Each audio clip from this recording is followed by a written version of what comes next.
Olá, tudo bem? Muito obrigada pela sua companhia e audiência. Fique ligado com a gente porque o Análise Direta está só começando.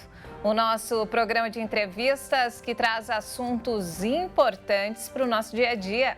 E a convidada de hoje é a psicóloga Natália Aguilar, que vai falar sobre o transtorno bipolar e os sintomas desse distúrbio mental que atinge mais de 4 milhões de brasileiros. Como é feito o diagnóstico e como tratar a doença que é marcada pela alteração do humor? A doutora Natália vai responder tudo isso e muito mais agora no Análise Direta.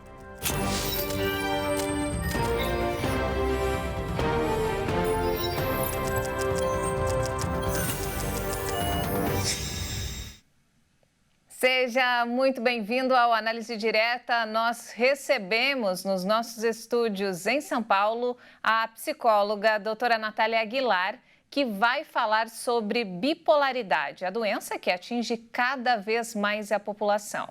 Doutora Natália, muito obrigada pela presença. Seja muito bem-vinda. Eu que agradeço pelo convite. Obrigada pela oportunidade de estar aqui falando um pouquinho desse transtorno que atinge tantas pessoas e que, ao mesmo tempo, tão difícil o diagnóstico, lidar, os estigmas que estão envolvidos, né, com relação à bipolaridade.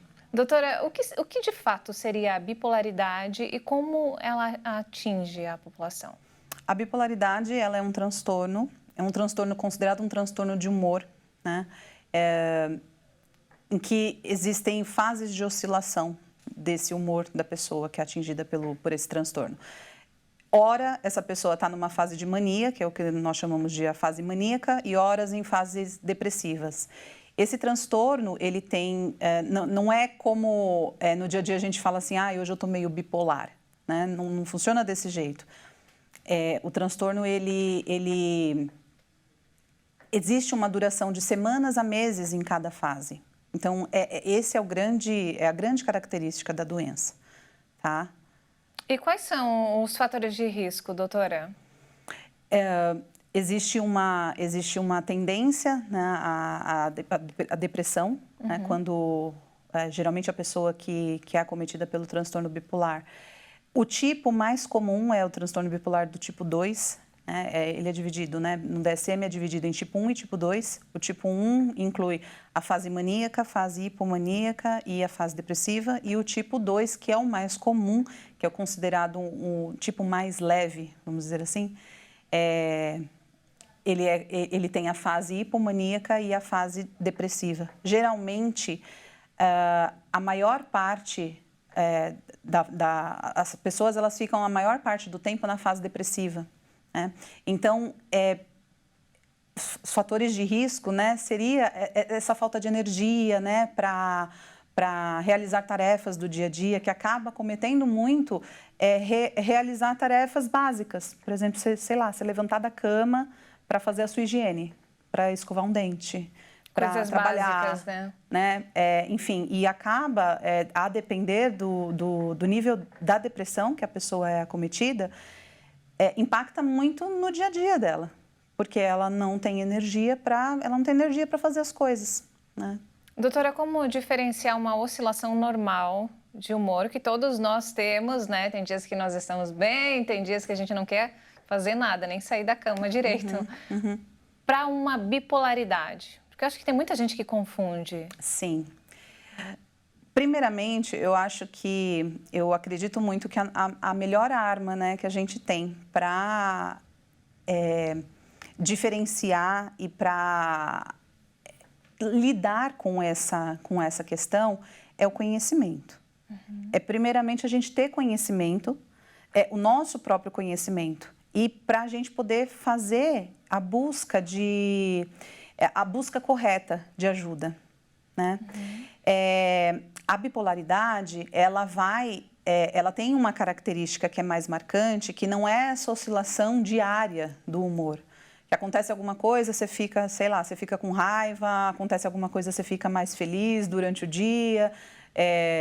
Ela tem uma oscilação de dias, semanas a meses, que pode durar um estado de humor.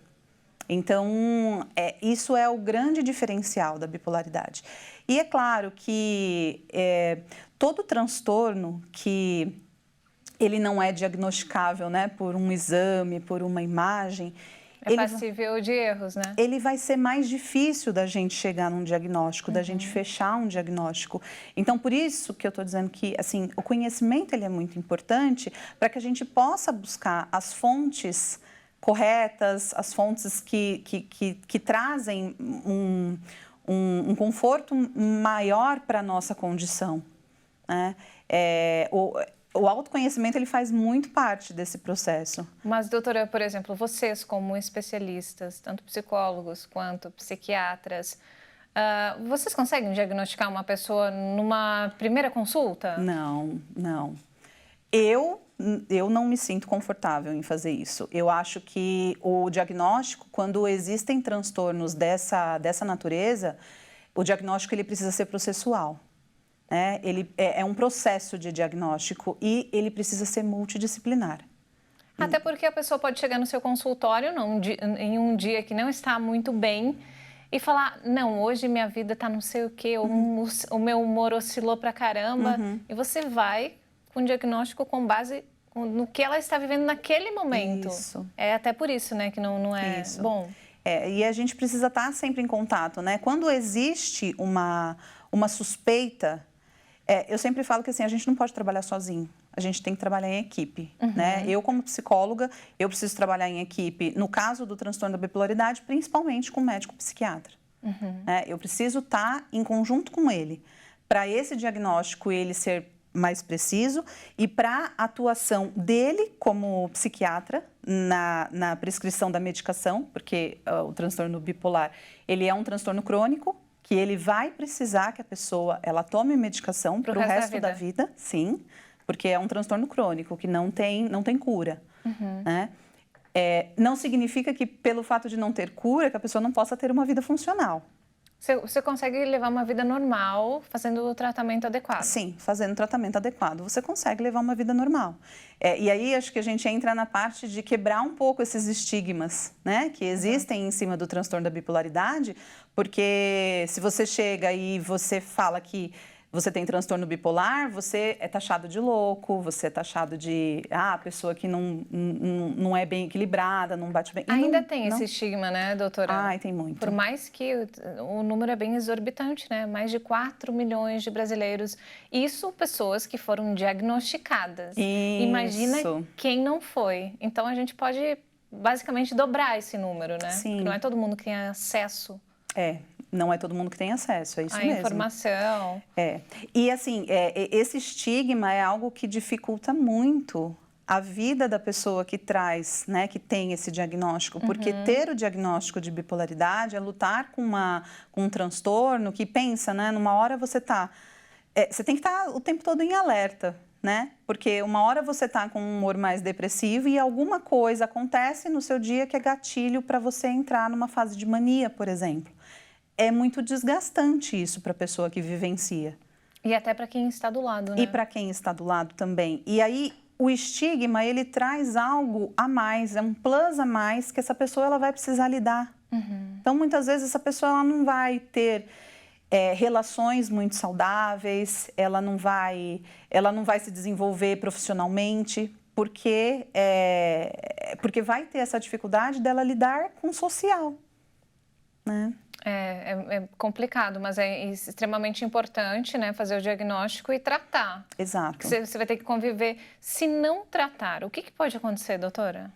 Então, se não tratar, primeiro que essa pessoa ela vai poder, o que mais, não é o que preocupa mais a gente, tá? Mas a gente fica num estado de atenção maior, principalmente para as fases mais maníacas do transtorno afetivo bipolar. Por quê? Porque no transtorno, na fase depressiva, a pessoa ela fica depressiva, ela não tem energia para fazer as coisas. Isso é prejudicial para a pessoa? É extremamente prejudicial. Só que ela não tem energia para efetuar algumas ações, executar algumas ações. Já na fase maníaca ela tem. Muita energia. Muita energia. São dois extremos, 8 e 80. 8 e 80. E aí a gente tem que ficar muito atento, porque O transtorno afetivo bipolar é uma das maiores causas de suicídio, né? Porque a gente entende que a pessoa, ela, na fase depressiva, ela tem ideações suicidas, mas ela não tem energia. E aí, quando ela vai para uma fase maníaca, ela tem energia para fazer alguma coisa. Então, esse é o principal risco? Um dos principais riscos. A gente tem também um risco, por exemplo, em mulheres que acabaram de se tornar mãe, que já são diagnosticadas com transtorno bipolar, de desenvolver, por exemplo, uma psicose puerperal, que é um estado em que a mãe ela sai da realidade, né, como se ela saísse da realidade dela, vai para uma outra realidade, e também isso aumenta casos de suicídio e infanticídio, que é ou a mãe, né, cometer o ato de suicídio contra ela mesma ou ela matar o bebê. Nossa, que loucura! E como que desencadeia isso? É genético ou tem alguma coisa que te faz chegar ao ápice? Por exemplo, um nível de estresse muito alto que pode desencadear bipolaridade. Existe isso? Tem. Tem uma parte que é genética, mas existem estudos que dizem que uma criança filha de uma mãe ou de um pai bipolar, ela tem 90% de chances de não desenvolver a bipolaridade. Olha que inusitado. Então, tem 10% de chance de desenvolver, né? Então, tem sim uma parte genética, mas tem a parte da questão do estresse, de como que a pessoa ela lida com as situações da vida que vai desencadeando isso no organismo dela. E tem algum perfil, por exemplo? Porque as pessoas têm vários perfis, né? Tem aquela que lida com estresse e se fecha, se tranca no quarto, tipo, não compartilha com ninguém. E tem o perfil explosivo, que agride todo mundo que está na frente. Tem algum desses perfis é mais suscetível a ter bipolaridade ou não? Não existe assim esse perfil ele é mais suscetível. O que existe é que assim a pessoa tanto uma coisa como a outra ela pode desencadear, tá? A questão é que, por exemplo, quando se está dentro, né, quando se tem o diagnóstico da bipolaridade, aí sim eu posso dizer para você que tem alguns perfis, né, que transitam aí, né? Então, por exemplo, uma pessoa quando ela está numa fase hipomaníaca, né, ela vai querer muitas vezes limpar tudo, ela vai querer tudo muito bem organizado, ela não vai conseguir dormir, ela não vai conseguir sair do estado de atenção dela, o estado de alerta. Ela tem a necessidade de ficar ali alerta o tempo todo, né? Então, ela vai trabalhar demais. E aí, se a gente for pensar, vamos pensar na gente, né? Que, né, teoricamente, não temos diagnóstico de um transtorno bipolar aqui, né? Estamos falando sobre. Mas vamos pensar na gente. Se a gente fica nesse estado de alerta o tempo todo, né, a gente vai entrando num estado de exaustão muito grande. Com certeza. Né? E isso vai colaborando para que é um estado de exaustão, mas ao mesmo tempo é um estado de estresse que vai ser gatilho para uma nova fase de mania, entende? Então, uma coisa vai puxando a outra. E aí, assim, se a pessoa ela tem um perfil mais agressivo, ela vai partir, na fase maníaca, ela vai partir para ações mais agressivas, tanto com ela como com os outros. Com outras pessoas. E daqui a pouco a gente continua falando sobre bipolaridade, o distúrbio mental que atinge mais de 4 milhões de brasileiros. Não saia daí, nós voltamos em instantes.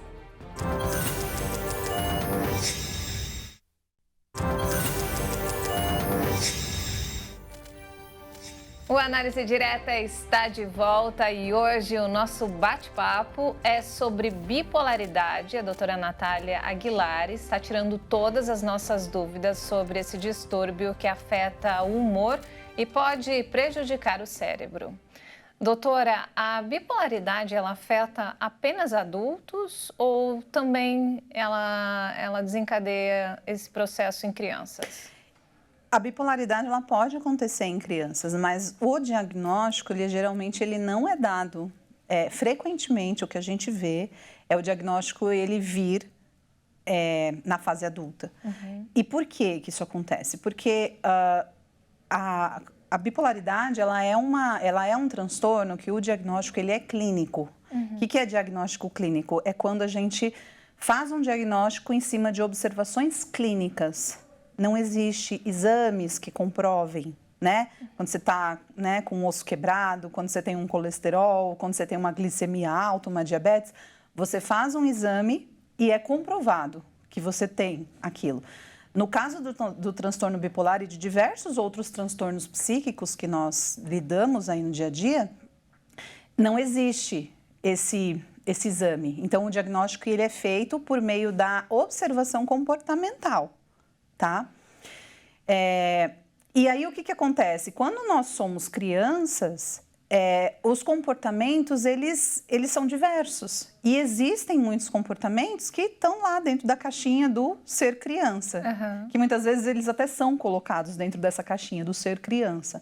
Então, frequentemente, a gente vê o diagnóstico de transtorno de bipolaridade, ele ser dado, né, geralmente na fase adulta, tá? Mas já aconteceu, por exemplo, de você pegar um paciente e conversar com a mãe e a mãe falar para você: ah, mas eu percebi que tinha um perfil parecido desde a infância, já vinha dando sinais. Já aconteceu isso? Olha, o que acontece, muitas vezes, a mãe, ela, quando eu vou conversar, né, por exemplo, com o filho, eu atendo o filho já é adulto e muitas vezes eu chamo a mãe para uma conversa e a mãe, ela traz aspectos familiares de situações que essa criança vivenciou lá atrás na infância, que despertou alguns estresses, que foram gatilhos de alguns estresses e que foram colaborando, né, dentro aí do que a gente chama do sistema de cuidado, né, que é todo uma coisa muito complexa, né, da questão da criança se sentir cuidada. Esses aspectos eles podem ir colaborando para o desenvolvimento de um transtorno posterior. Às vezes acaba acontecendo meio que como se fosse até uma defesa da criança, sabe? Até como um modo de sobrevivência. Eu ativo um modo de me comportar para que eu consiga sobreviver dentro dessa realidade que é tão difícil. Só que isso, com o tempo, a princípio, pode... E isso eu falo que assim, né? Eu acredito muito que todos os transtornos mentais, eles tenham mais ou menos essa origem. Inicialmente... É uma defesa. O desencadeado de um trauma, né? Isso. Inicialmente é desencadeado de um trauma, uma defesa. Só que com o tempo, isso vai se transformando num processo químico no nosso organismo. E quando se transforma num processo químico, não dá para a gente dizer que... E aí entra dentro desses clichês, né, que a gente estava falando agora há pouco, da pessoa não ser equilibrada mentalmente, enfim. E em relação ao tratamento, doutora, basicamente todo mundo segue o mesmo padrão de tratamento ou é o perfil de cada pessoa? Basicamente, assim, o que é necessário, o que é importante? Ter acompanhamento médico, psiquiátrico, porque a pessoa com transtorno afetivo bipolar, ela precisa ser medicada para que a gente possa atenuar os efeitos principalmente da fase maníaca. E para que ela também, na fase depressiva, para que ela consiga ter energia suficiente para trabalhar, para estudar, né? Para ser mãe. Esses dias eu estava lendo uma reportagem de uma moça que ela teve bebê há pouco tempo e que ela sofreu muito estigma de muitas pessoas, porque ela tem transtorno bipolar e ela sofreu o estigma de muitas pessoas de que, imagina, você com bipolaridade vai ser mãe? Né? Entendi. E aí ela engravidou, ela conseguiu engravidar e hoje ela tem a filha dela e ela fala que ela faz todos os tratamentos e que ela foi se conhecendo. E segue uma vida normal. Segue uma vida normal, dentro das limitações que ela tem. Então, ela faz o tratamento psiquiátrico dela, ela faz as terapias dela, exercício, boa alimentação, né? Que a gente sabe que todos esses fatores eles influenciam para a produção das endorfinas necessárias para a gente sentir os prazeres da vida. E, doutora, bipolaridade e agressividade, elas caminham juntas ou nem todo bipolar é agressivo Nem quando está no sempre, ápice? nem sempre, nem sempre. Eu falei, né, agora há pouco que a bipolaridade ela tem o tipo 1 e o tipo 2, né? O tipo 1, ele é considerado mais grave, que é o que a pessoa ela transita em fases maníacas, de hipomania, né, que é uma mania mais baixinha, né? Se a gente pegar hipo, que é pouco, e mania, baixa mania, e de depressão. E o tipo 2, que é o tipo considerado mais brando, né? Que é a fase de hipomania e a fase de depressão, tá? Geralmente, as fases de mania são as fases em que, a depender da característica da pessoa, né? A depender da personalidade da pessoa, do que ela aprendeu também, né? Sobre o que é agressividade, então, né? necessariamente, nem todos são agressivos. Não. Às vezes, você vai se deparar com uma pessoa bipolar que na fase de mania, hipomania, vai querer limpar. Né? Vai querer organizar. Cada caso responde de um jeito, então. Cada caso vai responder de um jeito, de acordo com a personalidade de cada pessoa. E, doutora, o nosso corpo, ele dá sinais quando não está bem. Sim. Assim, quando você está com dor, alguma coisa, ele sempre dá sinal. E quais são os sinais que o nosso corpo dá em relação à saúde mental? Putz, alguma coisa está errada comigo. Então, eu acho que principalmente a gente tem que ficar muito em alerta, né, com relação a qual é a disposição que a gente tem para realizar tarefas que a gente gosta. Então, muitas vezes, assim, eu sou muito bom em alguma coisa e eu faço isso com prazer. De repente, eu estou começando a perceber que não está legal. Não quero mais fazer. Não quero me socializar. E aí, a socialização, eu acho que é algo muito importante também de poder falar aqui sobre o transtorno afetivo bipolar, porque a pessoa com bipolaridade, ela pode tender a um isolamento, a um certo isolamento das pessoas. Porque, por conta do estigma que existe, essa pessoa é muita energia que ela tem que depositar nas relações. E a oscilação de humor dela já gasta tanta energia que muitas vezes ela não vai querer. Mas isso também não é regra. Não, também não é regra. Nada é regra, Nada é regra. Por isso que é um transtorno muito difícil de ser diagnosticado, precisamente, e como é difícil de ser diagnosticado, é difícil de ser tratado também da maneira adequada. E aí, por isso que eu falo que, assim, a nossa maior arma é o conhecimento. É a gente poder conhecer a respeito daquilo que a gente está passando. É a gente poder buscar profissionais habilitados para lidar com isso. E os profissionais, né, não trabalharem sozinhos, em hipótese nenhuma, trabalharem em conjunto, porque esse diagnóstico ele precisa ser processual.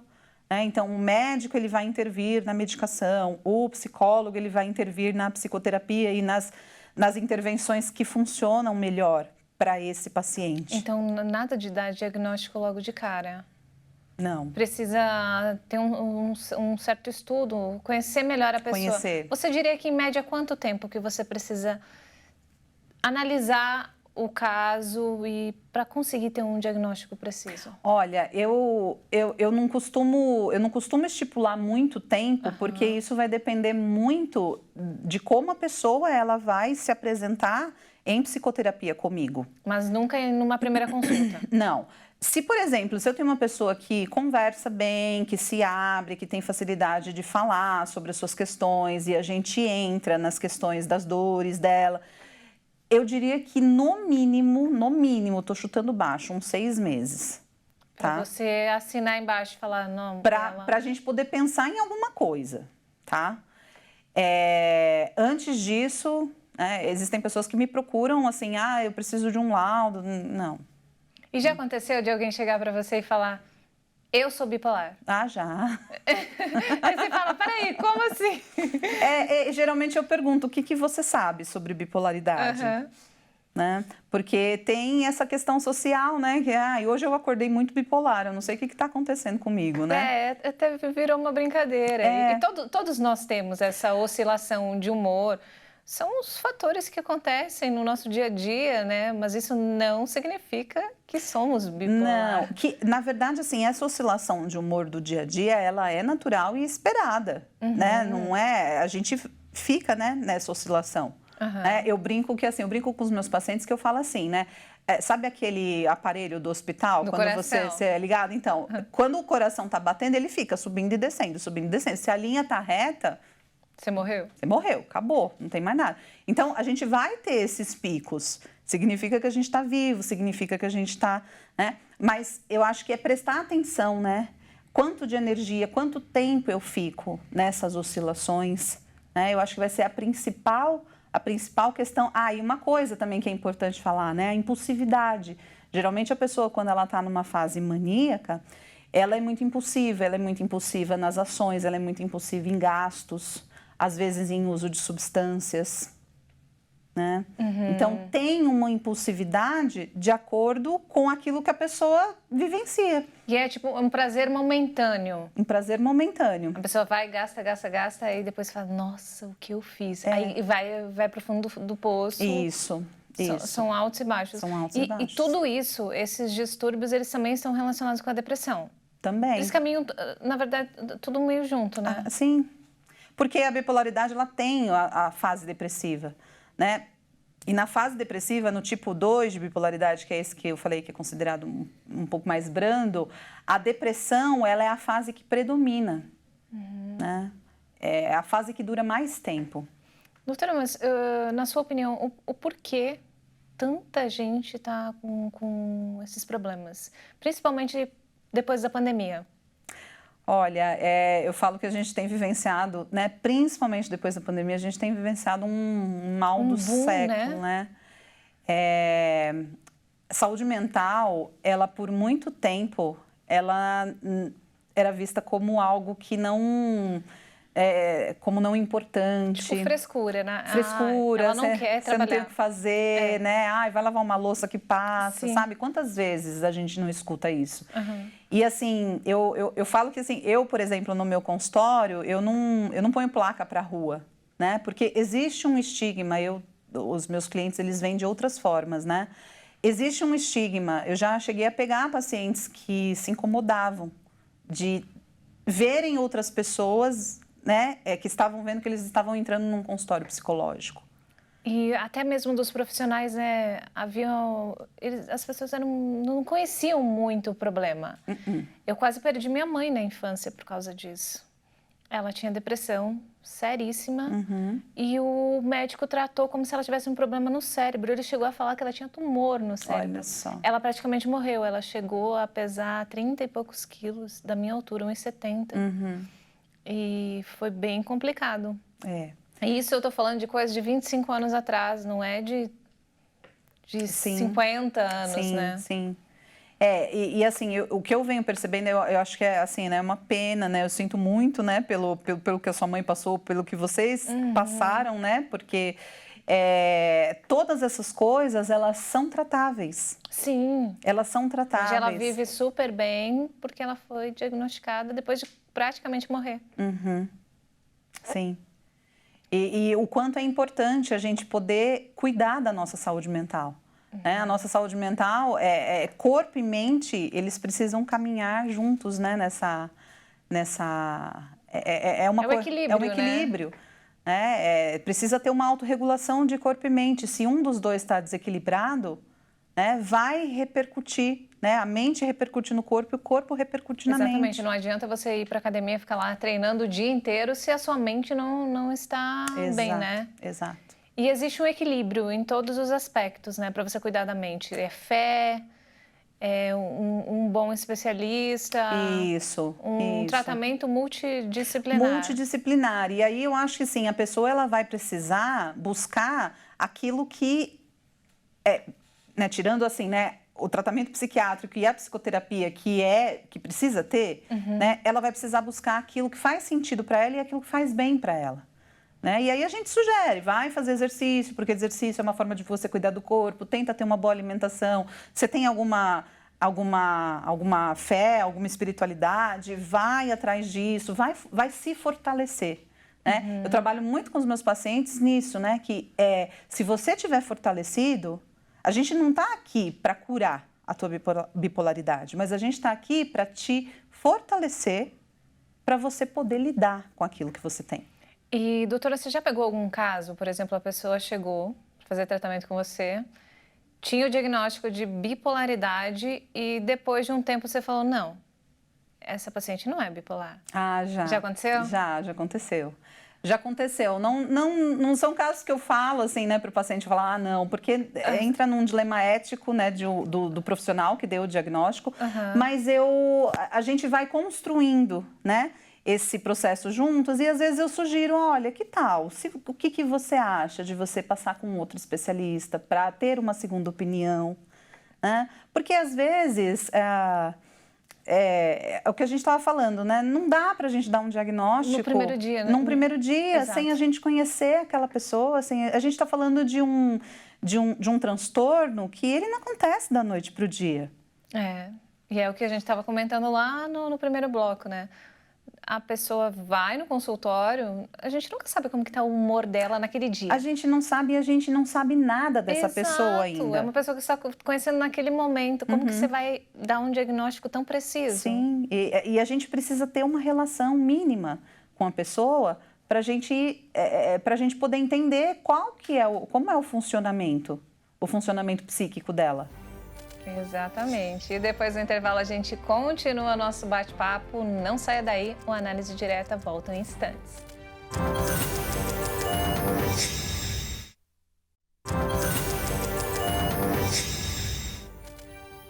E nós estamos de volta com o programa Análise Direta e antes do intervalo a doutora Natália estava falando sobre a dificuldade de um diagnóstico preciso da bipolaridade. Doutora, o maior risco da bipolaridade é o suicídio. Tem um risco muito grande, né? É uma preocupação que a gente tem muito, muito grande, porque a pessoa, quando ela está na fase de mania do transtorno bipolar, ela tem energia para desempenhar tarefas diversas. E se é uma pessoa que na fase depressiva, por exemplo, ela já traz consigo ideações suicidas, a gente tem que ficar muito em alerta, porque na fase de mania, ela pode concretizar essas ideações. E para quem tem um familiar com esse diagnóstico, qual assim o sinal que a pessoa tem que ficar muito atento a, olha, acontece isso antes de chegar realmente ao fato? Olha, eu diria que, assim, antes da gente falar dos sinais, eu acho que é importante que, assim, o tratamento de uma pessoa com um transtorno afetivo bipolar, ele não pode ser só da pessoa. Ele tem que ser da família. Porque a família, ela são as pessoas, é a base, são as pessoas que vão ter que lidar com essa pessoa diagnosticada com bipolaridade. Então, a família, ela precisa ser psicoeducada. Né? No sentido dela também conhecer, ela precisa conhecer o que ela pode esperar, né? Como reação desse familiar dela que é diagnosticado com um transtorno bipolar. E doutora, já aconteceu, por exemplo, de algum paciente não aceitar o tratamento? Ah, sim, acontece muito. Acontece muito porque por conta desse estigma que a gente estava falando, que a gente falou, acho que durante todo o nosso bate-papo aqui. A pessoa ter todos os sintomas e falar, não, eu não sou, eu não quero. Eu vou dar conta. Na verdade, não é só com um transtorno bipolar que isso acontece, né? Todos os transtornos mentais, de alguma forma, eles sofrem desse estigma. Não, eu vou dar conta, eu vou fazer alguma coisa para melhorar, eu não preciso tomar remédio, eu não preciso de terapia. E aí a pessoa vai indo, só que o corpo, quanto mais você vai sobrecarregando o seu corpo, quanto mais você vai estressando o seu corpo, mais o seu corpo ele vai sendo, vamos dizer assim, sendo muito cortisol na corrente sanguínea, muita adrenalina, mais ele vai ficando em alerta. E quanto mais em alerta, né, mais sobrecarga. Mas, doutora, nesse caso, é uma cobrança da sociedade ou uma autocobrança? Porque, por exemplo, você pode fazer um tratamento e você não precisa contar para o seu amigo. Eu acho que nesse caso seria mais uma autocobrança, não é? É uma autocobrança, mas que é construída. Né? Porque nós vivemos numa sociedade em que não existe espaço para dor. Exato. Não existe espaço para você sentir. Nós somos números substituíveis. Exato. Então, se alguém ficar doente, você pode ser substituído a qualquer momento. E né? quando a gente fala de uma psicoterapia, de um tratamento psiquiátrico, a gente está falando de vulnerabilidades, né? Tratar de um problema do coração, né? Você vai tratar no médico. Não é tão mal visto como um problema psiquiátrico e um problema psiquiátrico, né? Uma psicoterapia, né? O que diz isso? Não, essa pessoa de fato está vulnerável. Ela está num lugar vulnerável, por isso que ela está precisando. Então, é quebrar esses estigmas, porque eu vejo muito que assim não é motivo de fraqueza. Óbvio que não. Muito pelo contrário. Até porque a gente está vivendo numa sociedade muito competitiva, nós somos bombardeados com informações o tempo inteiro. Todo mundo precisa cuidar da mente. Não é só quem tem um diagnóstico de bipolaridade, de depressão. Todos nós estamos suscetíveis a ter algum problema mental. Todos nós estamos. É isso que as pessoas precisam entender, né? E parar com esse preconceito. Depois da pandemia, eu tenho percebido que as pessoas elas têm procurado um pouco mais, né? Eu percebo que assim, tenho atendido mais, eu indico mais pessoas que às vezes por falta de agenda, incompatibilidade de horários, aí eu acabo indicando para outros colegas profissionais. Então, eu tenho percebido que algumas pessoas, elas foram quebrando esses tabus, né? Mas precisou também, né, de um tranco muito grande, né? Que foi a pandemia, que a gente viveu, inúmeras perdas, enfim. Não vai pelo amor, é sempre pela dor, né? Infelizmente. Mas sempre há tempo de... Sempre há tempo. Eu falo que eu não trabalharia com isso se eu não acreditasse na potencialidade do ser humano de se transformar, de se regenerar. Às vezes os meus pacientes me perguntam assim, falam assim, tem jeito, doutora? Eu falo, como não teria? Você já pegou algum caso que te marcou muito? Que quando a pessoa chegou, você não precisa citar nomes, é só... Você falou, nossa, olha, esse é praticamente impossível. Aí no final você viu que a pessoa estava totalmente transformada? Já. E às vezes, sabe, são casos em que... eu me lembro assim de alguns casos em que a pessoa, ela, no final do processo psicoterapêutico, ela não estava, assim, a vida não estava redondinha. A gente estava finalizando ali o processo, né? Mas a vida não estava redondinha, ela estava com inúmeros problemas, inúmeras questões que ela precisava lidar, mas ela sentia necessidade e se sentia fortalecida de tentar sozinha. Coisa que quando ela começa a psicoterapia, ela não tem. Ela precisa do suporte externo. Né? E muitas vezes a gente vai funcionar como esse suporte, como essa base para os nossos pacientes. E é muito isso, né, doutora? É como se fosse uma lei da atração, porque quando você não está bem por dentro, você joga para fora aquilo e você só atrai coisas que vão te deixando pior, né? Quando você melhora o seu espiritual, o que você está sentindo lá dentro, você joga para fora, você só atrai, você vibra e atrai aquela mesma energia, né? Eu acredito muito nisso, né? Eu acredito muito que aquilo que a gente deposita no universo, o universo devolve pra gente. Mas isso é uma crença pessoal minha. Né? Mas é uma crença pessoal e que faz total sentido. Para mim faz e o que eu tento, né, trabalhar muito com os meus pacientes é isso, né, de que a gente vai precisar encontrar um equilíbrio, coisas que façam sentido para a tua vida e para deixar a coisa um pouco mais equilibrada para você, e aí você poder respeitar seus limites, você poder respeitar até onde você pode ir, o que você pode fazer, não, a partir daqui eu não posso. Então, eu recuo. E tá tudo bem. Sim. Tá tudo bem não ir. Todo mundo tem limites. Todo mundo tem que ter. né? Nós somos de carne e osso e cada um tem o seu limite. Sim. Doutora, muito bom o nosso papo. Tô adorando. Por mim, eu ficaria aqui com você uma tarde inteira. Só faltou um chimarrão aqui no meio pra gente compartilhar figurinhas. Doutora, você consegue compartilhar com a gente o seu contato? Quem gostou, quem tá precisando, como que faz para procurar ajuda? Eu tenho o meu Instagram, né, que é @Natália Aguilar Psicóloga, tá? 2 As, tá? Natália Aguilar Psicóloga. E eu tenho meu contato direto também. Pelo Instagram você consegue acessar meu site, você consegue acessar meu celular, mas eu posso deixar o celular também. Sim. DDD 11 99506 1585, que é o telefone, né, para contatos profissionais. Doutora, se você pudesse deixar uma dica rapidinha para o público de casa, olha para essa câmera e fala alguma coisa para quem está sofrendo nesse momento. Eu diria que assim, para você que está passando por um até, né, pelo que a gente está falando aqui, né, do transtorno bipolar, se você se identificou com isso, busque ajuda.